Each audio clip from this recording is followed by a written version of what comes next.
Currently 9:20 on Monday night, Monday the 29th of June. Yeah, I had to think about that then. We're getting on with the lights now. After Sunday's episode of trying to thread the wires down the passages and that, we seem to be winning. This side took over an hour and a half to do. I went in and had some tea and then came out, and the other side did it within 15 minutes. Couldn't believe it. So we've got the wires run. We've run a bit of a heavy duty wire. Now I've looked at the other Nuffields, the 460 and the Universal, and we've got a few other Nuffields, and this is how it was. These are the original clips, but for some reason they were put underneath the mud guards when someone had put other lights on it. So I've cleaned them up and returned them to the rightful position. And this tube I saved from work, it came off like an electric towel rail. So I thought, I know just a job for that. So it's come in. We've earthed to the chassis here. We've just soldered our connection here, and we're just about to heat shrink it, and I've left a loop in it. I can always screw that up and shove it in. You're better having a bit extra. You're better looking for it. You're better looking at it than looking for it. That's as the old saying goes. So we're just about to heat shrink this and just put this side back together, and then it'll probably be tomorrow night because it's going dark now. The camera doesn't show it, but it's actually darker than what it looks. But now as we've got a routine going, put Phillips heads in like it would have had when it was new. If we go down to the dash,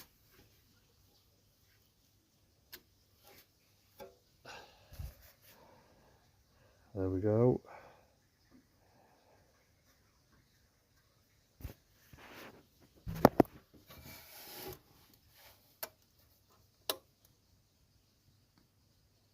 Dash lights are working. That's the oil light. Obviously when you switch the ignition off it goes out. Horn works.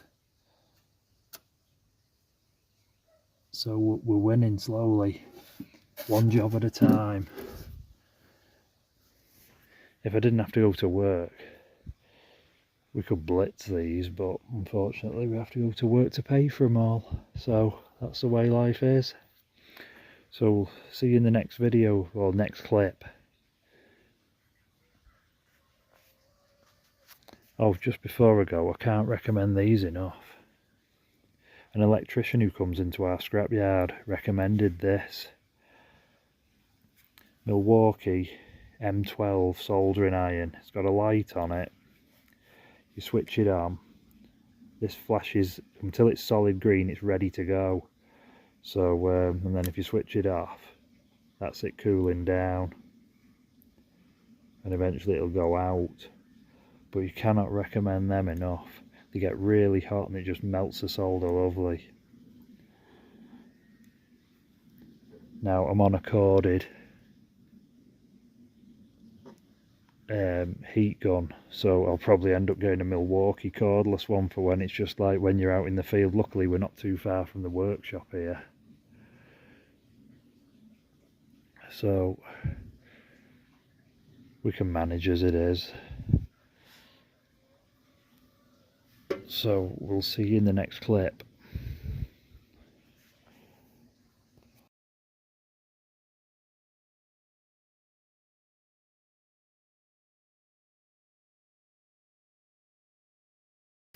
Well, there we go. I've just put it back together quickly. It looks I'm quite pleased with that, really. I know the aluminium looks a bit polished, but it'll soon weather in. Aluminium goes powdery and oxidises quite quickly, so that'll soon blend in. Looks quite smart, quite pleasing. Good few years since that's been back to spec. The reflector brackets, I made them as well. I had one original bracket. It's in the toolbox here, but there's all this lot on there. I had one original bracket and copied them to make them, and they're the right reflectors, Lucas reflectors. So it's a shame that wasn't original, like, but you know, it's poorly painted. Hopefully it'll rust up and blend in with the rest, and I'll oily rag restoration it. But you can see where I've been, and it's looking quite smart.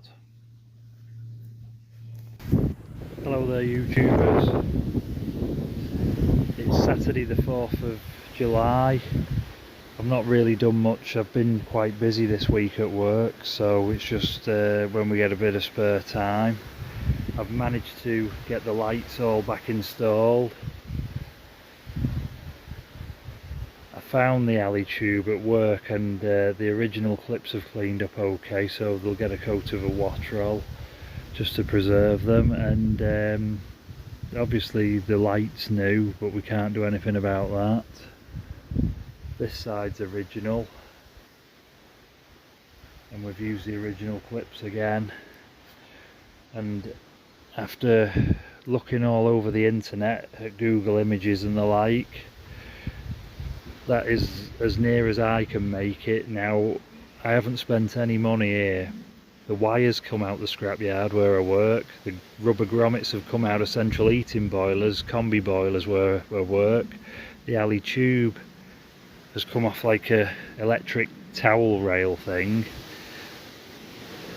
and even the screws have come out the scrap. So all we've had to buy really is this light here and paint it with a bit of Nuffield orange.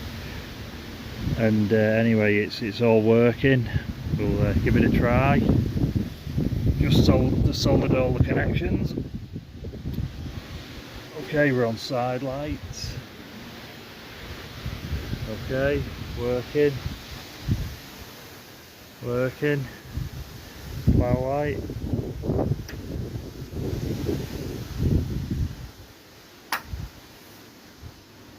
We'll just do a tightening up a bit more. That's a bit too loose. But yeah, I wonder how many years it is since they've been on like that. We've took all the old extra wires someone in the past has fitted, so it's back to standard, which is just how I like them. So we'll catch you in the next clip.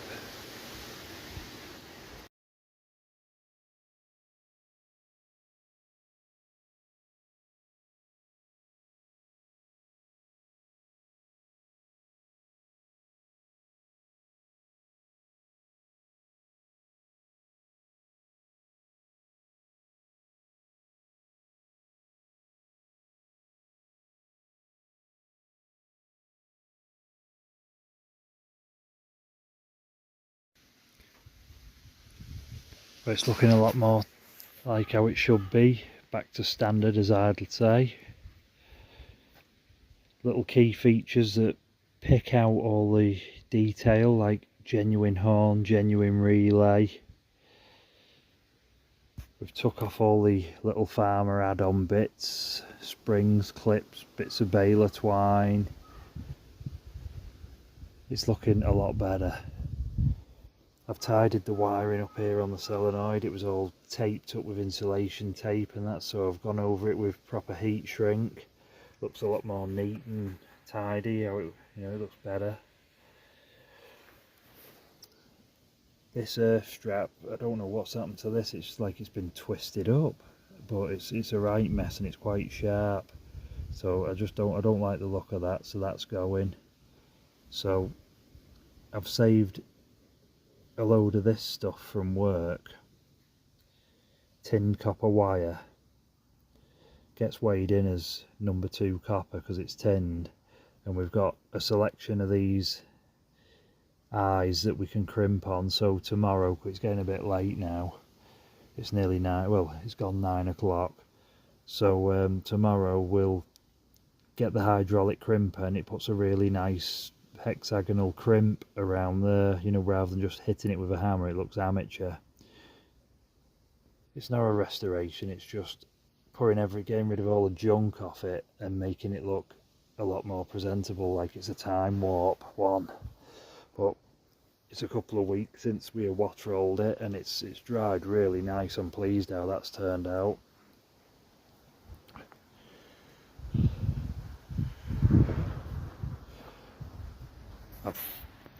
Well, I would have, this is like the next clip after what I've probably shown you, but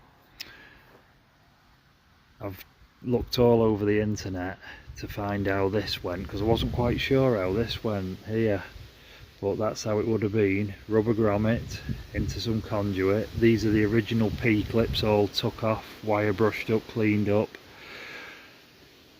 and straightened out. That one took a bit of fiddling about because it's a double one. Had to like completely flatten it out and start again.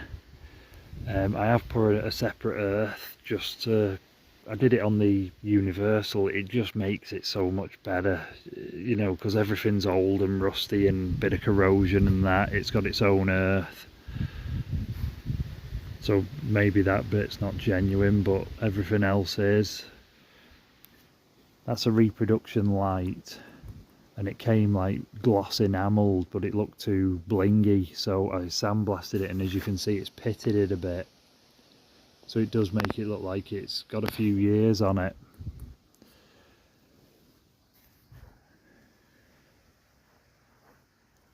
I've got my teardrop washers fitted.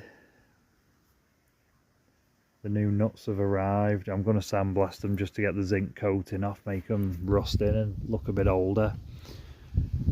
So really there's only, that's a reproduction bracket there that's bright orange, and it's just that really, but it'll soon fade in, it'll soon age in.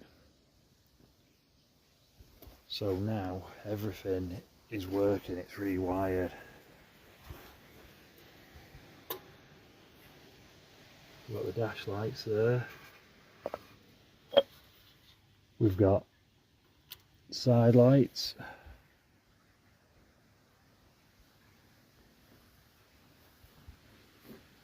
We've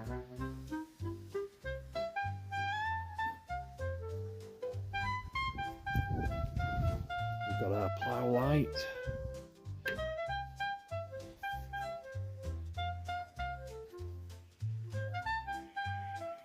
So we can go mowing at night if we want.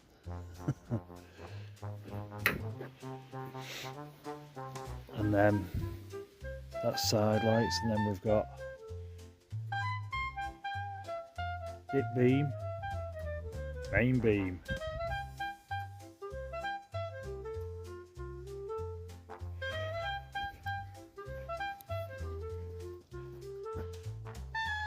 So it's nice when everything works on them, and with it being such an original tractor,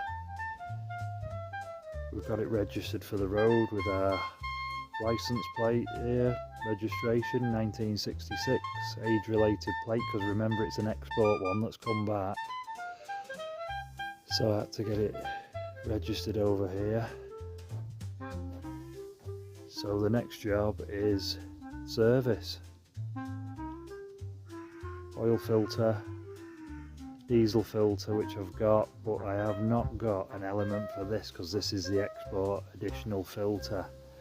I want to take the tank off and jet wash it out because that's the condition of the diesel. It doesn't look too healthy and there's plenty of sediment in there, so I'll probably end up jet washing the tank out.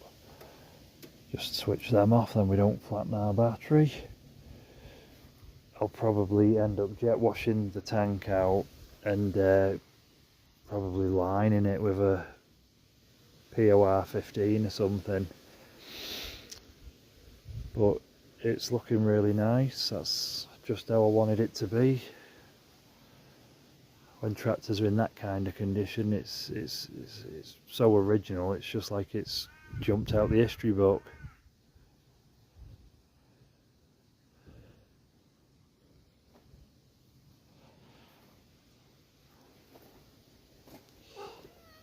Hello there, come on. What's up?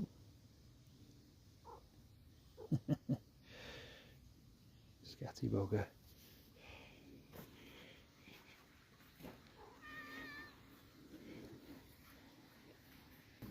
Have you just been in the parts stores? Yeah. It's nice just going in and getting new bits out, isn't it? Hey? Yeah. Fucking fortune all them parts.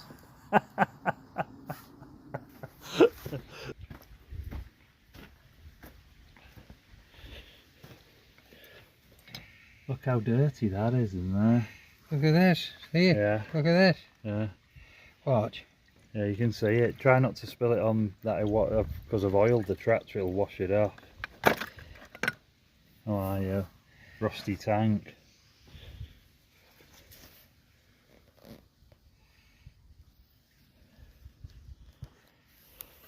Look at the rubbers.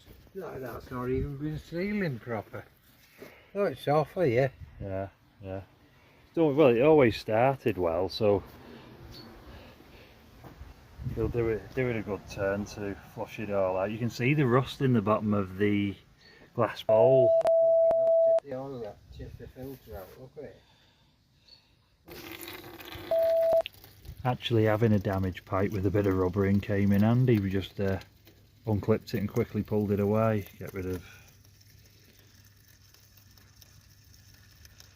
Doesn't look very healthy, that. I've got a new pipe to replace this, so there'll be another good job done.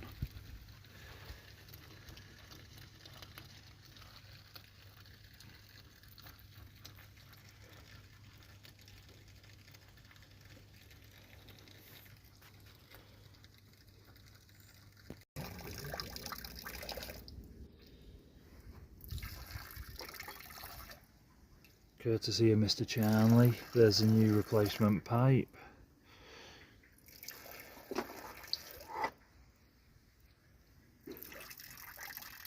And a new fuel bowl clamp, as that one's broken and collapsed. So it should stop this leakage here.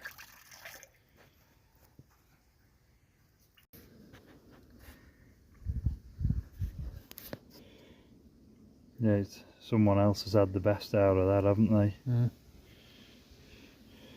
Right, that's one out.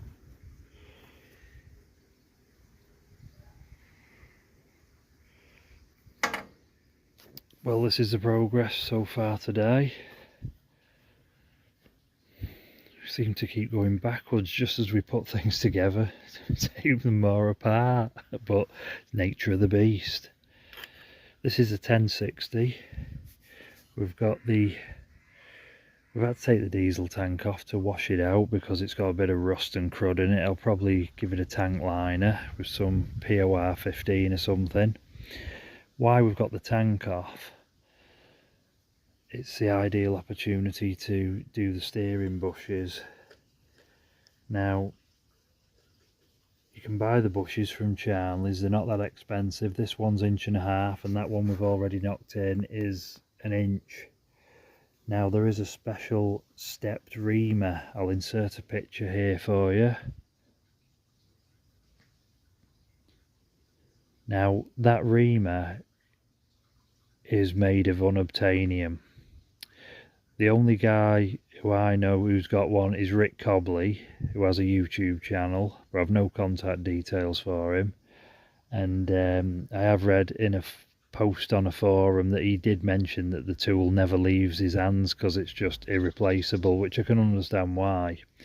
These service tools, you know, back in the day when they were available, it wasn't such a big thing, but you know, 60, 70, coming up 80 years later, in certain cases, you need them and you have to make and adapt things. So my idea is, I've got a big 1.5 inch hand reamer for this outer bush, and the idea to get that one and get it nice and parallel is to get a 1-inch hand reamer, machine an aluminium bush up to hold it parallel to go through and keep the other as true as possible. It's not ideal, but it's what we're going to have to do. You know, these service tools are unavailable and you've got to do what you've got to do. So we'll put that in there. and it's Sunday evening now, so this is the progress for Sunday, and we'll probably be turning up an aluminium slug during the week and get our little hand reamer for the inch bush. So it is looking better, it's looking a lot tidier. We've tidied up the wiring and everything.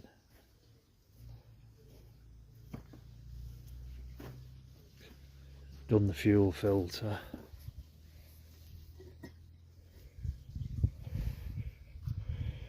We're just going to sort this pipe out. We've took this pipe off and we're going to put a new pipe in between the lift pump and the auxiliary, because originally it wouldn't have had that extra filter. With this being an export model, it's got an extra filter. We've cleaned out our sight glass and we've got a new gauze in there, got our new clamp on.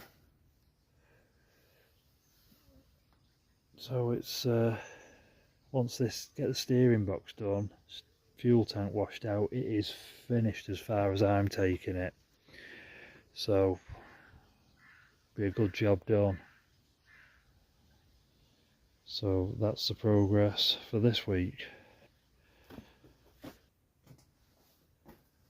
I've just been rooting through my scrap collection and I found this aluminium slug, and the idea of it is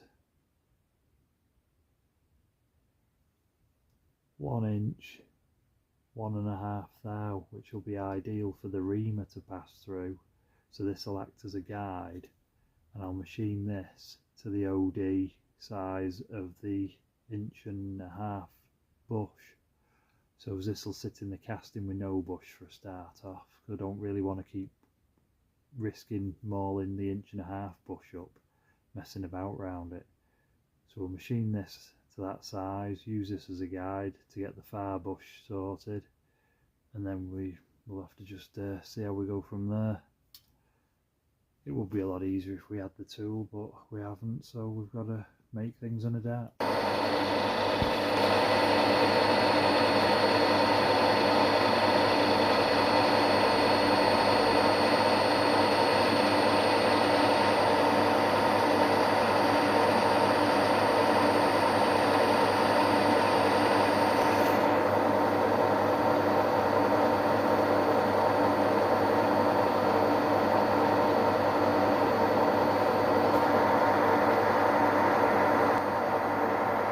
Here we are back at the tractor. We've just made our little reamer guide, if you want to call it that, just out of a bit of scrap that already had the inch bore, 1 inch, 1.5 thou.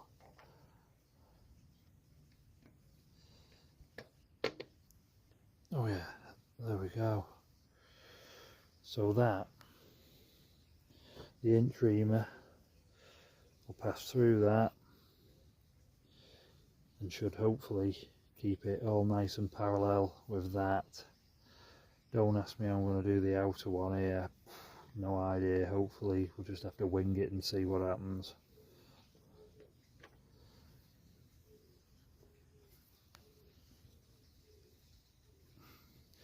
That's a flaw in the casting, it's not a chisel mark. I thought that when we took the old bush out, but it's just a porous casting.